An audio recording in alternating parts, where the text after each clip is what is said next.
দেখো রঙ্গজির সামনে রথটা, এটা হচ্ছে হোলির পরে মেলাতে হয়। এই রথটা দেখার জন্য অনেক দূর থেকে তো লোক আসে, তো রথটা তোমরা দেখো। রঙ্গজি মন্দির থেকে কাত্তাওয়ানি মন্দির পর্যন্ত মেলাটা বসে, আর এই রথে প্রচুর লোক আসে, অনেক দূর থেকে হাজার কোটি লোক আসে। হোলির পরে যে মেলাটা হয়, এই রথটা হচ্ছে বৃন্দাবনের সবথেকে বড় রথ। এই রথটা বৃন্দাবনের সবথেকে বড় রথ। আর এই রথটা দেখার জন্য দেখো, রথটা টানার জন্য দড়ি ধরে আছে, দেখো কত মোটা দড়িটা, আর অনেক লোক এই দড়িটা ধরে টেনে নিয়ে আসে রথটাকে। দেখো দড়িটা দেখো, রঙ্গজির বাগিচা থেকে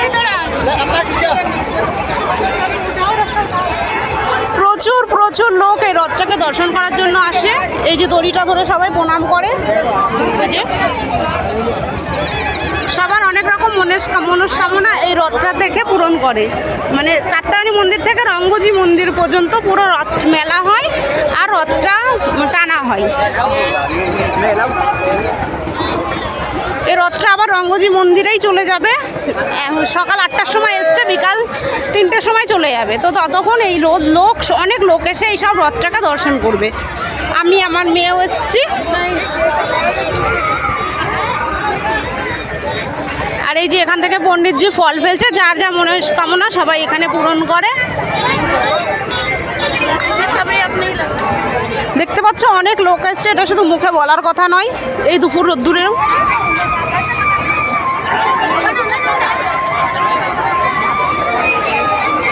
সব এই রথটাকে দর্শন করছে। দেখো ফল দিচ্ছে, এরকম ছুঁড়ে ফল ওপর থেকে নিচে ফেলছে, আর নিচ থেকে যারা ওপরে দিচ্ছে আর ওরা পুজো করিয়ে সবাইকে। এটা আমাদের নৈহাটি কলকাতা যেরকম বাতাসা ছোড়া হয়, এখানে এই ফল ছোড়া পুজো হয় রথটাকে।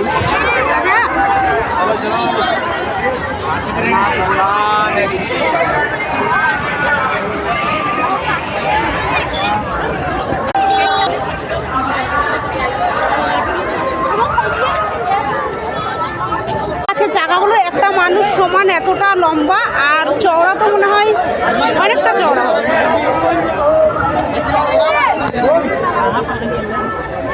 কি হলো, রথ দেখা হলো?